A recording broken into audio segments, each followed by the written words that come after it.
طالبان کو افغانستان میں دوبارہ اقتدار حاصل کیے 5 برس مکمل ہو چکے ہیں۔ کابل میں اس موقع پر بڑے پیمانے پر تقریبات ہوئیں، سفید جھنڈے لہرائے گئے اور طالبان نے اسے غیر ملکی قبضے کے خاتمے اور اپنی فتح کے جشن کے طور پر پیش کیا۔ لیکن 5 سال بعد افغانستان کی تصویر صرف جشن کی نہیں ہے۔ اسی افغانستان میں تقریباً 24 لاکھ لڑکیاں ثانوی تعلیم سے محروم ہو چکی ہیں۔ روس طالبان حکومت کو باضابطہ طور پر تسلیم کر چکا ہے۔ بھارت کابل میں دوبارہ اپنی سفارتی جگہ بنا رہا ہے۔ یورپ اپنے عملی مسائل پر طالبان کے ساتھ براہ راست بات چیت کر رہا ہے، اور پاکستان جسے کبھی طالبان کا سب سے قریبی علاقائی ساتھی سمجھا جاتا تھا، 2026 میں انہی طالبان کے ساتھ شدید فوجی تصادم تک پہنچ چکا ہے۔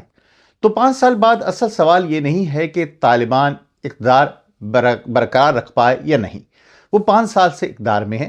اصل سوال یہ ہے کہ کیا طالبان نے خود کو ایسی سیاسی حقیقت میں تبدیل کر لیا ہے جسے دنیا اب نظر انداز نہیں کر سکتی۔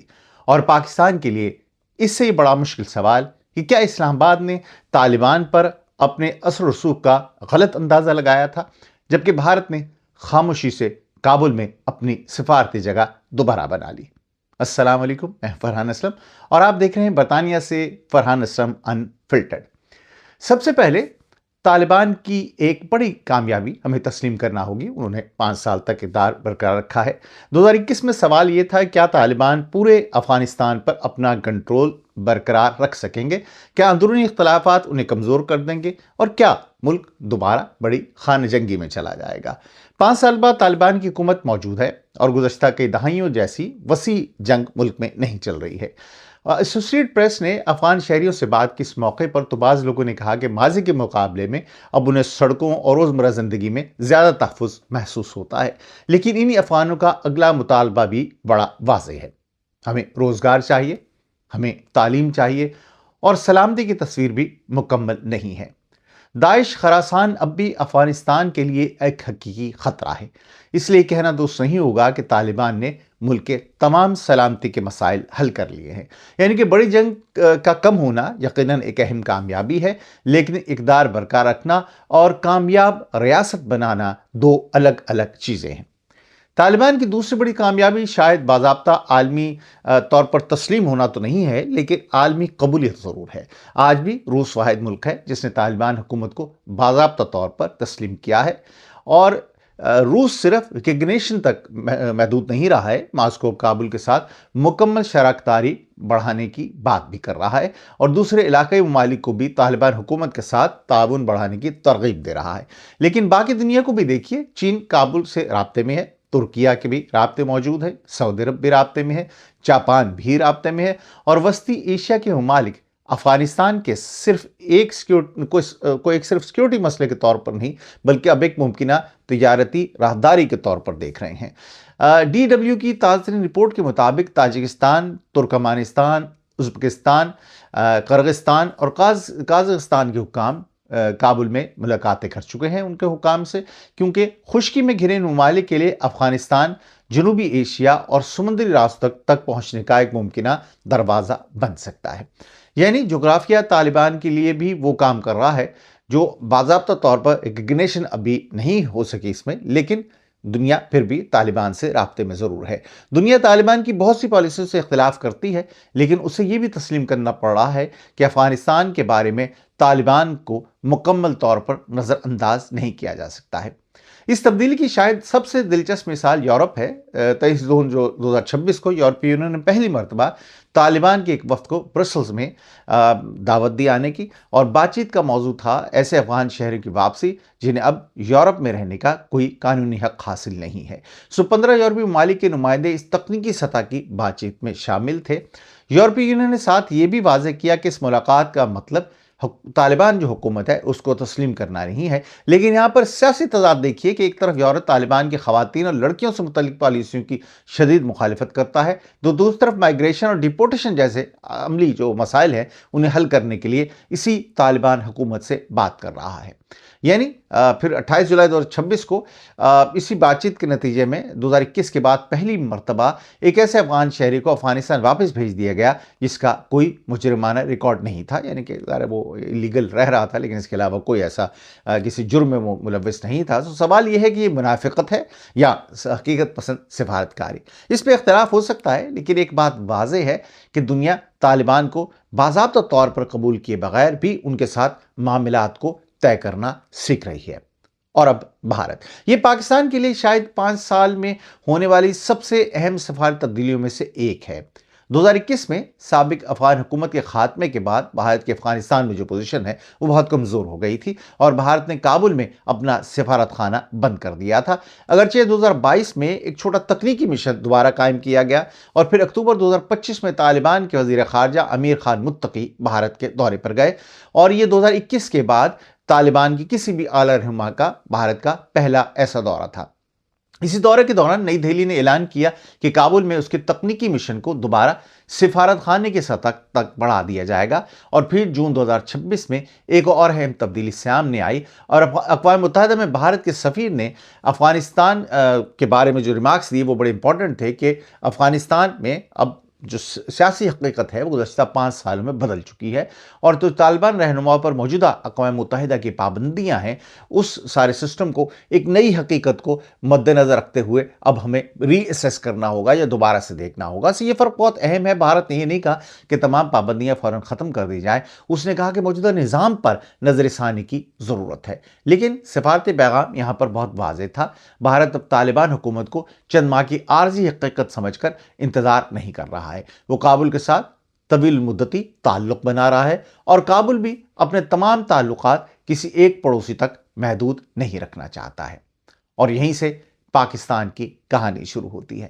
پاکستان اور افغان طالبان کے تعلقات کئی دہائیوں پرانے ہیں، لیکن طالبان کے اقتدار میں آنے کے بعد ایک چیز بڑی واضح ہو گئی ہے، قریبی تعلق کا مطلب تابع ہونا نہیں ہے۔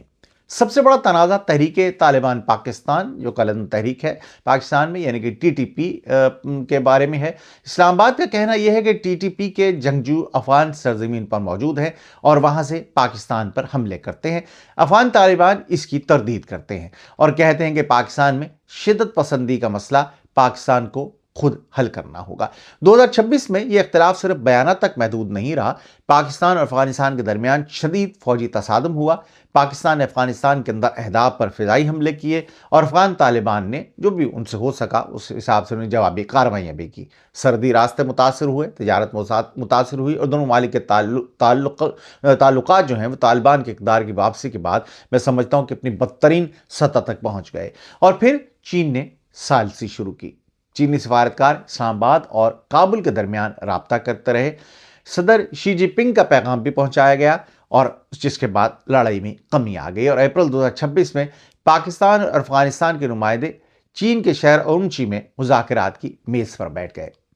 چین کے مطابق ان مذاکرات میں پیش رفت بھی ہوئی اور دونوں فریقوں نے کشیدگی نہ بڑھانے پر اتفاق کیا۔ تو اصل سوال یہ ہے کہ کیا پاکستان نے یہ فرض کر لیا تھا کہ طالبان کے اقتدار میں آنے کے بعد کابل لازماً اسلام آباد کی سلامتی کی ترجیحات کے مطابق چلے گا؟ اگر ایسا تھا تو شاید یہی بنیادی غلط فہمی تھی۔ طالبان مذہبی تحریک ہے لیکن وہ افغان بھی ہیں۔ افغان قوم پرستی، خود مختاری، سرحد اور اپنے قومی مفادات کے بارے میں اپنی ایک الگ سوچ رکھتے ہیں۔ پاکستان کے لیے مسئلہ صرف سیکیورٹی یا سفارتکاری کا نہیں ہے، اب معاشی اثرات بھی بدل رہے ہیں۔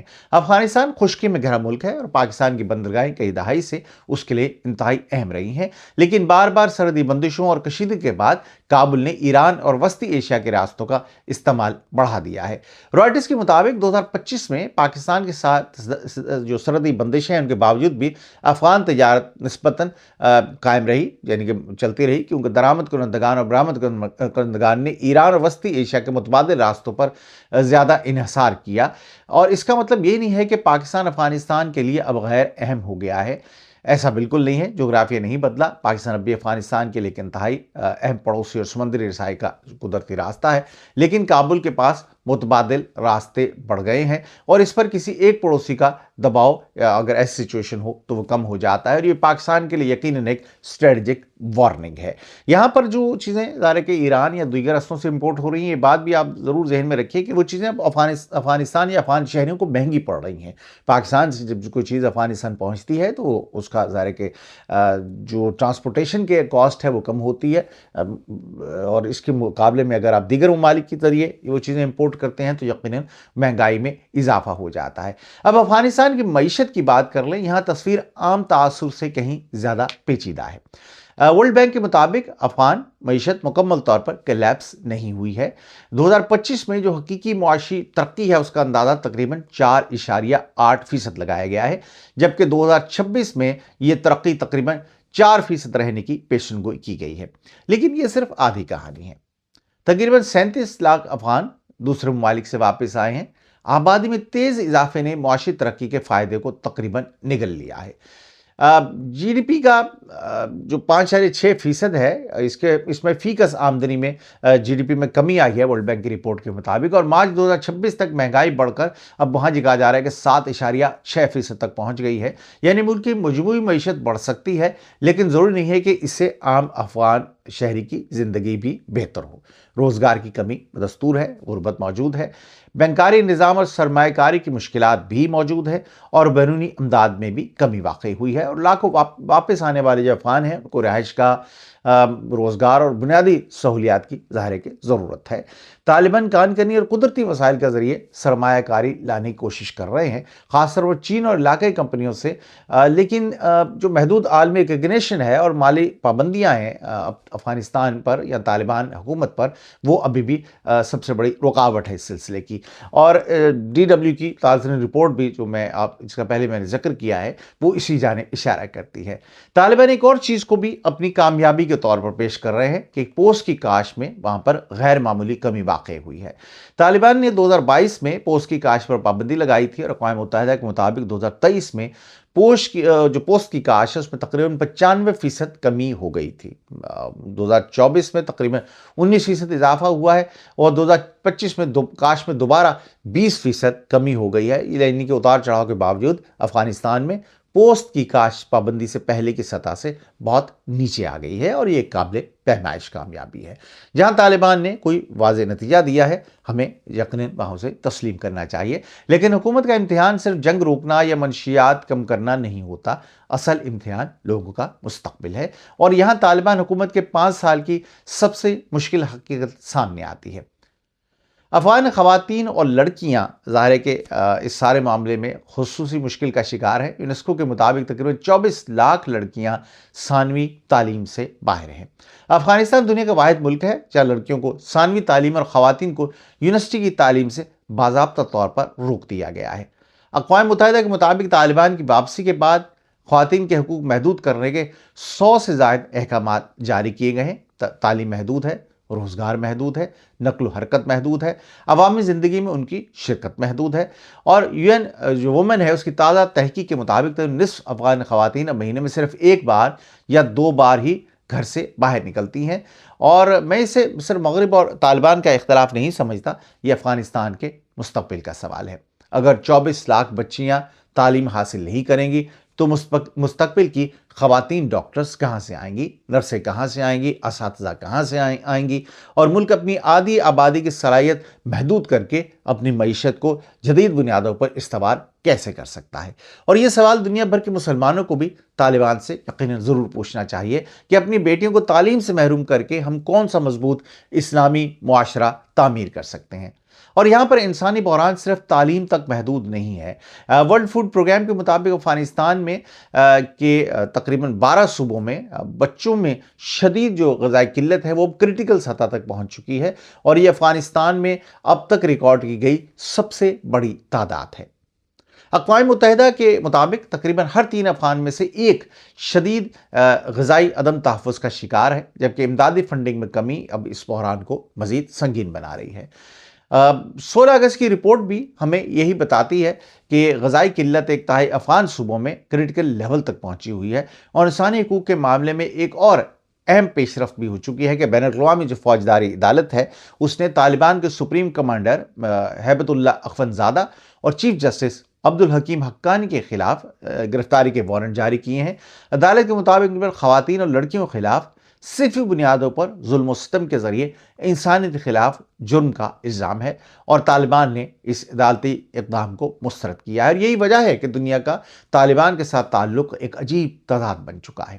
رابطے بڑھ رہے ہیں، تجارت بڑھانے کی کوششیں ہو رہی ہیں، سفارتی ملاقاتیں ہو رہی ہیں، لیکن مکمل عالمی قبولیت ابھی بھی نہیں ہے۔ اور ناظرین، اب میرا انفلٹرڈ فیصلہ، میرے خیال میں طالبان کی گزشتہ 5 سال کی سب سے بڑی کامیابی یہ نہیں ہے کہ روس نے انہیں تسلیم کر لیا ہے۔ اصل کامیابی یہ ہے کہ انہوں نے خود کو ایک عارضی انتظامیہ سے ایک ایسی سیاسی حقیقت میں تبدیل کر لیا ہے جسے دنیا مکمل طور پر نظر انداز نہیں کر سکتی ہے۔ 2021 میں سوال تھا کہ طالبان حکومت کب تک چلے گی، مگر 2026 میں یہ سوال بدل چکا ہے۔ دنیا طالبان کے ساتھ کس طرح معاملہ کرے گی؟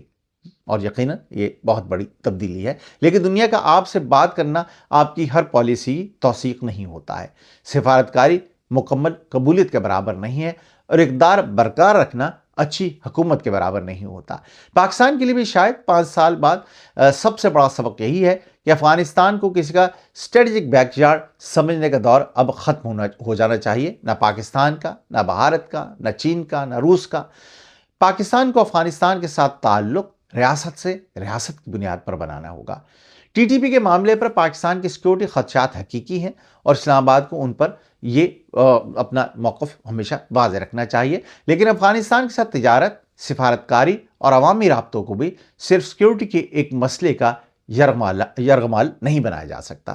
سرحدی نظام بہتر ہونا چاہیے، تجارت چلتی رہنی چاہیے، سیاسی رابطہ مستقل رہنا چاہیے، کیونکہ اگر پاکستان افغانستان کے درمیان سفارتی اور معاشی جگہ خالی ہوگی تو وہ جگہ خالی نہیں رہے گی۔ بھارت موجود ہے، چین موجود ہے، ایران موجود ہے، روس موجود ہے، وسطی ایشیائی ریاستیں موجود ہیں، اور بھارت کے بارے میں بھی یہ جو مبالغہ ہے وہ نہیں ہونا چاہیے۔ یہ کہنا درست نہیں ہوگا کہ بھارت نے افغانستان میں پاکستان کو شکست دے دی ہے۔ پاکستان افغانستان کی جغرافی، معاشی، تاریخی اور انسانی وابستگی بھارت کبھی اس کی نقل نہیں کر سکتا ہے، لیکن یہ کہنا بالکل جائز ہے کہ بھارت 2021 کی کمزور پوزیشن سے نکل کر کابل میں دوبارہ ایک اہم سفارتی کھلاڑی بن چکا ہے، اور پاکستان کے لیے یہی وارننگ کافی ہے۔ تو 5 سال بعد افغانستان کی تصویر شاید ایک جملے میں یوں بیان کی جا سکتی ہے کہ طالبان نے جنگ جیتی، اقتدار برقرار رکھا اور عالمی تنہائی میں بڑی درار ڈال دی، لیکن ابھی یہ ثابت کرنا باقی ہے کہ وہ افغانستان کا مستقبل بھی بنا سکتے ہیں، ایسا مستقبل جہاں امن کے ساتھ روزگار بھی ہو، جہاں معاشی ترقی عام آدمی تک پہنچے، اور جہاں افغانستان عالمی تجارت سے دوبارہ جڑے، اور جہاں افغانستان کی بیٹیاں بھی اسکول اور یونیورسٹیز جا سکیں۔ ورنہ دنیا طالبان کے ساتھ کاروبار تو کر سکتی ہے، مذاکرات بھی کر سکتی ہے، سفارتکاری بھی بھیج سکتی ہے، لیکن افغانستان اپنی آدھی آبادی کی صلاحیت کھوتا رہے گا۔ اور آخر میں 2 سوال۔ پہلا سوال پاکستان سے میرا ہے کہ کیا پاکستان نے 2021 میں طالبان کے ساتھ اپنے تعلق اور اپنے اثر و رسوخ کو ضرور سے زیادہ سمجھ لیا تھا؟